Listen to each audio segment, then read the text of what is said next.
सोनकच्छ से कांग्रेस प्रत्याशी सज्जन सिंह वर्मा ने रेड 9 न्यूज से खास चर्चा की। चर्चा में उन्होंने कहा कि जो लोग अपनी सक्रियता क्षेत्र में रखते हैं उनके लिए कोई मुश्किल नहीं आती है। उन्होंने कहा कि मध्य प्रदेश में बदलाव की बयार चल रही है, जिसने खरीद फरोख्त कर सरकार बनाई और कांग्रेस की सरकार को गिराया, उसके खिलाफ जनता खड़ी है। जनता इस बार कांग्रेस को पूर्ण बहुमत से जिताएंगे। आइए बताते हैं आपको कि चर्चा में सज्जन सिंह वर्मा ने और क्या क्या कहा। चलिए तो चुनावी सरगर्मियों के बीच और मिशन 2023 के बीच हमारे साथ जुड़ चुके हैं कांग्रेस से सोनकच्छ के प्रत्याशी यानी कि सज्जन वर्मा। और सज्जन वर्मा की बेबाक शैली को सुनने के लिए मध्य प्रदेश की जनता हमेशा बहुत आतुर रहती है। सज्जन वर्मा हमारे बीच मौजूद है, आइए उनसे चर्चा करते हैं। पहले तो 40 साल बनाम 2 महीने, सज्जन भैया कैसे देखते हैं? देखिए, जो लोग निरंतर एक्टिव रहते हैं, जो लोग निरंतर अपनी सक्रियता को बना के अपने क्षेत्र में रखते हैं, मैं समझता हूं कि उनके लिए कोई मुश्किल नहीं आती है। आपका प्रश्न 2 अर्थी है, तो आज आप खुद यहाँ मौजूद हैं, आपने देखा कि लोगों में कितना उत्साह है। ये बदलाव की एक बयार चल रही है मध्य प्रदेश में।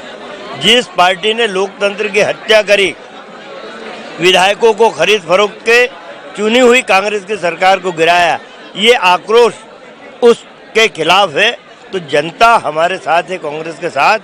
मैं कहता हूँ 150 के पार जनता पूर्ण बहुमत की सरकार बना के देना चाहती है। एक अलग टाइप की एनर्जी सज्जन भैया नजर आ रही है। राष्ट्रीय प्रवक्ता बड़े अग्रेसिव मोड में कांग्रेस के काम कर रहे, लग रहा है कि टीम वर्क काम कर रहा है कांग्रेस में। तो कैसे देखते हैं, किस प्रकार की हलचल है और कहां तक पहुंचेगा आंकड़ा?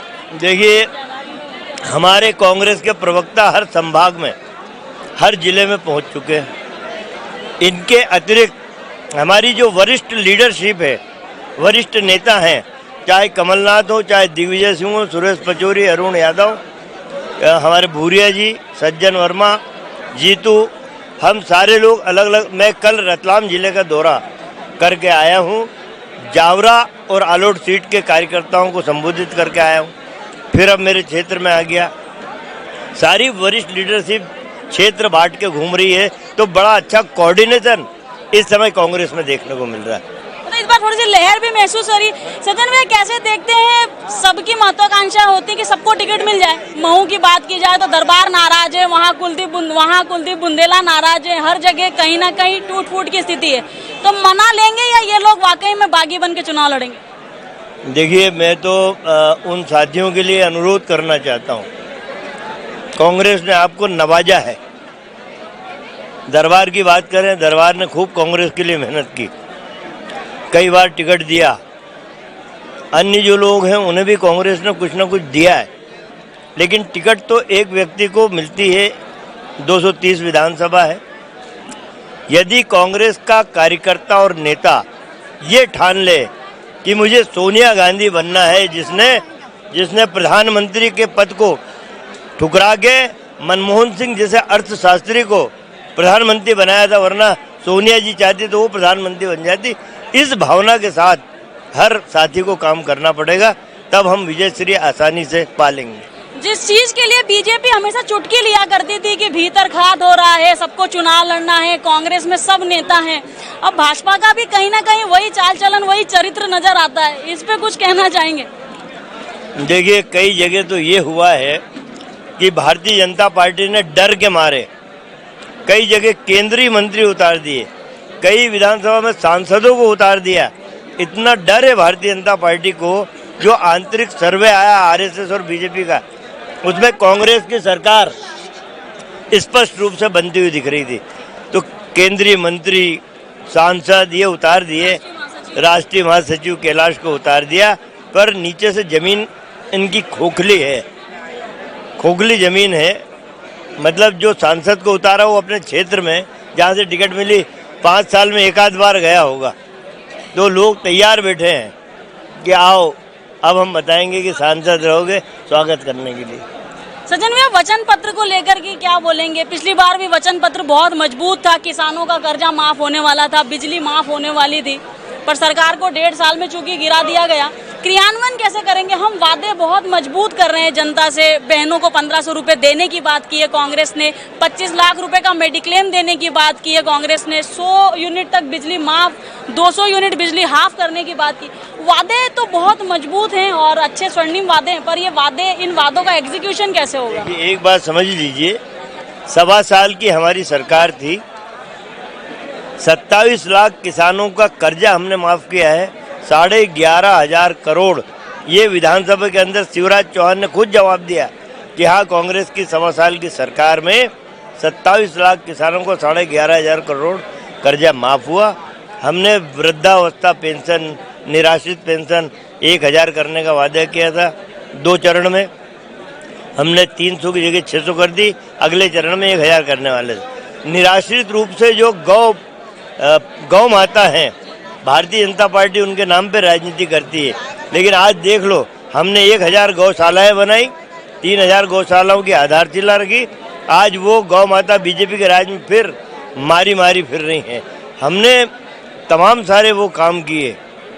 हमने जो माइनिंग माफिया था, उनको खत्म किया। मिलाइट, दिक्कत क्या आई, हमने मिलावट के खिलाफ सिलावट को, तुलसी सिलावट को दिया था कि भाई ये वो खुद ही मिलावटी निकल गया, तो ये कई दिक्कतें आई हैं। लेकिन अब 5 साल की सरकार बन रही है, ये विश्वास है।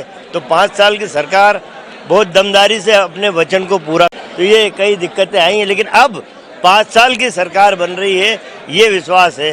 तो 5 साल की सरकार बहुत दमदारी से अपने वचन को पूरा करेगी। 100 यूनिट बिजली 100 रुपये में दी थी, 200 यूनिट हाफ की थी। अब किसानों को भी 5 हार्स पावर तक के कनेक्शन और बिल मुफ्त, कोई उनसे पैसा नहीं लेंगे। 10 ऐसे कई। इतनी मेहनत की, पिछली बार सरकार बनाई, पर जयचंदों से हार गए कमलनाथ। तो कैसे मानते हैं, क्या इस बार किसी प्रकार की सेंधमारी ना हो, कांग्रेस में कोई जयचंद अगला ना बने, या कोई दूसरा ज्योतिरादित्य सिंधिया ना साबित हो जाए?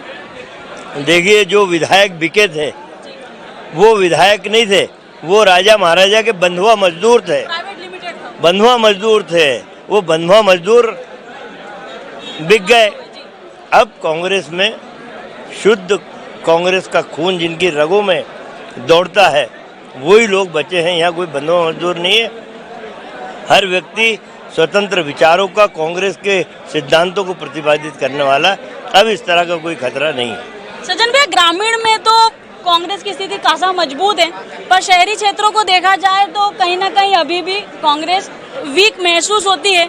अगर इंदौर की विधानसभा क्षेत्र क्रमांक 1 की बात करें तो संजय शुक्ला जो है अकेले किला लड़ा रहे हैं, वहीं कैलाश विजयवर्गीय सब परिवार समेत विधानसभा 1 में लगे हुए हैं। कैसे देखते हैं? देखिए, मैं अनुरोध करता हूँ आपसे भी और 1 नंबर विधानसभा क्षेत्र की जनता से भी, कैलाश विजयवर्गीय बड़े राजनेता हो सकते हैं, लेकिन सच्चा जनसेवक संजय शुक्ला है, जिसने 5 साल सक्रियता के साथ घर घर घूम के पति पत्नी ने अपनी जेब से बोरिंग कराए, कई चीज़ें अपने जेब से उन्होंने करके दिखाई। वो 5 साल सक्रिय रहे। कैलाश विजयवर्गीय आज आए हैं, आप बताइए उनकी उपलब्धि क्या है? 5 साल महापौर थे, उस समय भी कोई उपलब्धि नहीं है। तो 1 नंबर की जनता का कहना है कि हम 2 नंबर के आदमी को बर्दाश्त नहीं करेंगे। 1 नंबर का आदमी चलेगा, और राजनेता नहीं, जनसेवक चाहिए, और जनसेवक संजय शुक्ला। कैलाश विजयवर्गीय हारेगा चुनाव। अच्छा, एक अंतिम और सबसे महत्वपूर्ण प्रश्न आपसे करना चाहेंगे कि पहले ऐसा होता था कि बीजेपी चुटकी लिया करती थी कांग्रेस पे कि दूल्हा कौन है, जरा बता दो ना, कि मुख्यमंत्री कौन बनेगा, तुम्हारा पीएम कौन बनेगा। और मध्य प्रदेश में भी कुछ ऐसी स्थिति दर्शकों को दिख रही है कि ये साफ नहीं हो पा रहा है कि इस बार जो है बीजेपी किसके चेहरे पर चुनाव लड़ रही है। कुल मिला के शायद मोदी के चेहरे पर चुनाव लड़ना चाहते हैं। मैंने आपसे अनुरोध किया था कि आरएसएस और भाजपा का जो इंटरनल सर्वे आया था, उसमें भारतीय जनता पार्टी हार रही है, कांग्रेस बहुत ऊपर है। इसलिए नरेंद्र मोदी साहब ने शिवराज के चेहरे को हटा दिया है। कहीं अभी आए थे तो एक बार भी शिवराज सिंह का नाम नहीं लिया मध्य प्रदेश की यात्रा में। ये बात तय हो गई। उन्होंने कहा कि जो भी उनके ऑब्जर्वर आए हैं, भूपेंद्र यादव हैं या धर्मेंद्र जी हैं, भूपेंद्र यादव, यही निर्णय लेंगे। अब कोई निर्णय शिवराज के कहने से नहीं हो रहा है। तो बात ये है कि नरेंद्र मोदी अपने आप को चमत्कारी नेता मान रहे हैं, लेकिन ये चमत्कार केंद्र में चल गया 2 बार। प्रदेशों में अपनी खुद की जो समस्याएं हैं वो मुंह बाए खड़ी है। प्रदेश के चुनाव का चरित्र अलग होता है और यहाँ पे मध्य प्रदेश की जनता ने मन बना लिया है कि हम भाजपा की इस पाखंडी सरकार को उखाड़ के फेंकेंगे और कांग्रेस की मजबूत सरकार बनाएंगे। चलिए, तो ये थी हमारी सोनकच्छ के सूरमा नहीं, मध्य प्रदेश के सूरमा माने जाने वाले सज्जन वर्मा से विशेष चर्चा, जिनका ऐसा मानना है कि जनता ने पूरा मन बना करके बैठे हैं और कांग्रेस के स्वाभिमान की लड़ाई में जो है जनता हमारे साथ है, ऐसा कहना है सज्जन वर्मा का। पर क्या वाकई में इस स्वाभिमान की लड़ाई में जनता साथ देगी? क्या वास्तव में जनता परिवर्तन की ओर मोहर लगाएगी? क्या वास्तव में कोई भाग्य उदय होने वाला है कांग्रेस पार्टी का? जानने के लिए लगातार बने रहिए मेरे यानी प्रियंका पांडे के साथ और देखते रहिए मौसम चुनावी।